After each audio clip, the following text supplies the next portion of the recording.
Hey everyone, good morning. This is Surya from Fluent Spoken Classes Online in Dubai. You know about me very well. I had taught part first.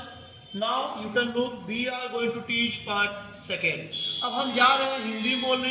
Hindi इसलिए बोला जाएगा जिससे हम अपनी बातें आप तक अच्छे से पहुंचा सकें.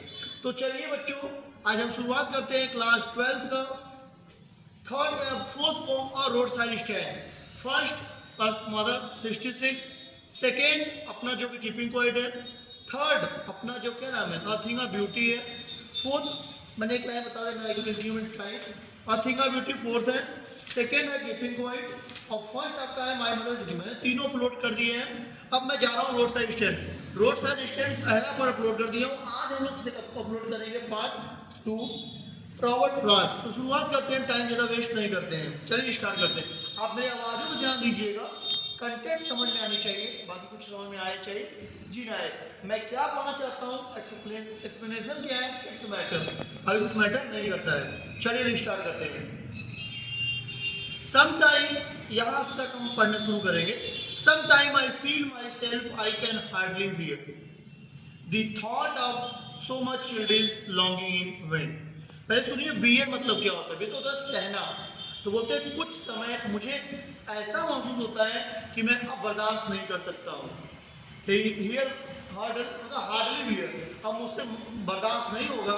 दी thought of so much childrens, जो मेरे विचार हैं वो बहुत ज़्यादा बेचैन हो रहे हैं, बहुत ज़्यादा परेशान हो रहे हैं, वो एकदम खाली हो चुके हैं. वैन मतलब इम्पट्टी, खाली हो चुके हैं. The sadness that lurk near the open window. Lurk मतलब छिपा हुआ अंदर, जो उनकी दुख है. स्ट्रीट रोड साइड स्टैंड वालों का जो दुख है, लर्क मतलब अंदर ही छिपा रहता है. वो भी अमीर होना चाहते हैं लेकिन वो अमीर नहीं हो पाएंगे क्योंकि उनको ये उम्मीद हो चुका है कि उनका जिंदगी बस यही रोड यापन पे ही बीतेगा. वो चाह भी लेंगे तो अमीर नहीं हो पाएंगे क्योंकि वो पढ़े लिखे नहीं है, वो शिक्षित नहीं है. अगर आप शिक्षित नहीं हो, पढ़े लिखे नहीं हो, तो वहाँ पे आपको अपने इच्छाओं को अंदर से लड़ करना पड़ेगा. लड़ मतलब छिपा लेना होगा. आपका मन तो रहेगा बहुत कुछ करने लगे, पा नहीं सकते हैं. आगे बोलते हैं, वहां पे देखेंगे आप, तो उन्होंने नहीं बोला है open window there the wait all day it almost open prayer. वो अपना दुकान का दरवाजा खोल के इस उम्मीद में दिन भर बैठे रहते हैं, ये प्रार्थना बैठे थे कोई भी आएगा और उनका सामान खरीदेगा. उनको ये उम्मीद रहती है. For a squeal of brake. Squeal of brake का मतलब क्या होता है, गाड़ी की आवाज. ब्रेक जब लेते जो आवाज आती है उसको बोलते हैं squeal of brake. The sound of stopping car. जब कार रुकती है तो जो ब्रेक की आवाज होती है उसको बोलते हैं squeal of the brake of all the thousand selfish car that pass. बहुत सी गाड़ियां ब्रेक तो लेती है, रुकती तो है, लेकिन कुछ सामान नहीं लेती है. वो रुकती है और बस चली जाती है. मतलब कभी कहा जाता है कि जब गाड़ी रुकती है तो उनको एक उम्मीद जाती है कोई मेरे पास आएगा और मेरा सामान खरीदेगा. आगे बोलते हैं थाउजेंड सेल्फी. तब लाखों हजारों लोग आ रहे हैं लेकिन कोई उनका सामान खरीदना नहीं चाह रहा है. Just want to inquire.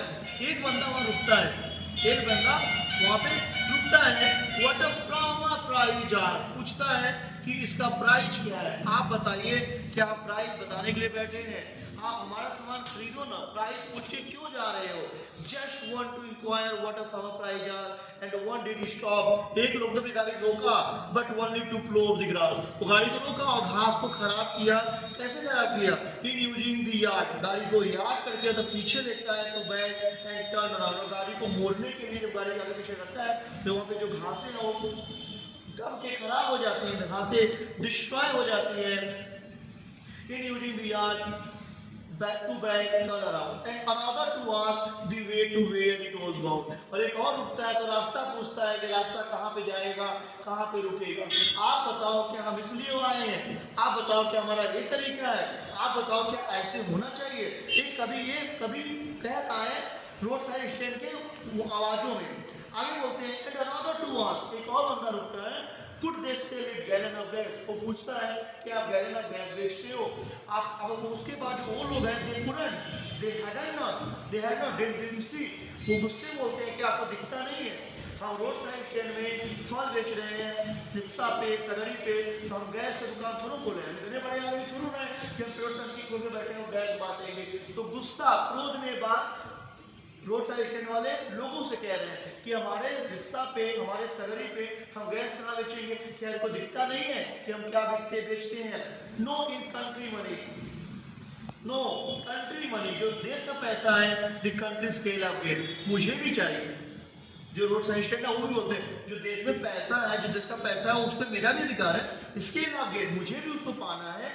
The requisite lift of spirit has never been find, ऐसा लगता है कि हमारी जो इच्छाएं हैं वो पूरी नहीं होंगी, वो कभी हमको मिलेगी नहीं, हमारी अपनी दुविधा, अपनी परेशानी खत्म हो रही है, खत्म हो जाएगी, लेकिन हमारी अपनी इच्छाएं पूरी नहीं होगी। Also the voices of the country seems to complain, और ऐसे लगता है मुझे कि जो आस पास हमारे लोग आते जाते रहते हैं वो हमें बुरी निगाहों से देखते हैं और एक कंप्लेंट हमारे खिलाफ रखते हैं कि हम अच्छे आदमी नहीं, हम रोड को खराब कर दिए, बे हैं, मुंह है। वैसे क्या बता रहा है, I can help moving the great relief it would be, कभी कह रहा है मैं भी चाहूंगा तो इनको बहुत रिलीफ नहीं दे पाऊंगा, इनका सहायता नहीं कर पाऊंगा, to put these people at one stock out of their pain, अगर मैं चाहूं भी क्या तो नहीं कर पाऊंगा कि एक झटके में इनका दुख दूर कर दूं।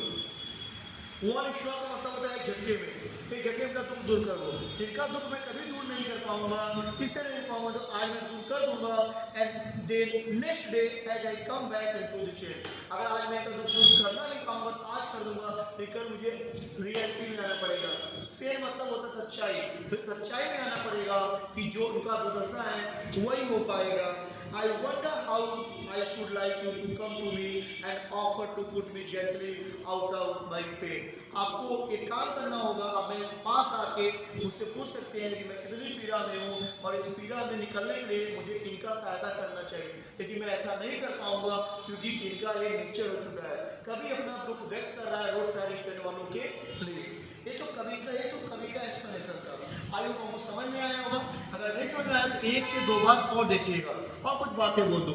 कवि यह कहना चाहता है यदि आप पढ़ाई लिखाई नहीं करेंगे तब कभी भी अमीर नहीं बन पाएंगे, क्योंकि अमीर बनने का सिर्फ और सिर्फ एक रास्ता है और वो है सिर्फ शिक्षा। इसीलिए आपको पढ़ना चाहिए, लिखना चाहिए और आगे बढ़ना चाहिए। हर परिस्थिति में समय अच्छा है, खराब है, आपका मन लग रहा है, नहीं लग रहा है, ये पढ़ाई से नुकसान, पढ़ाई से बदतमीजी, पढ़ाई से लापरवाही कभी बर्दाश्त नहीं होनी चाहिए। आपका धन्यवाद, थैंक यू सो मच। अगर अच्छा लगा हो तो लाइक और सब्सक्राइब करिएगा, जैसे ना लगा हो कोई बात नहीं। Thank you so much, bye bye.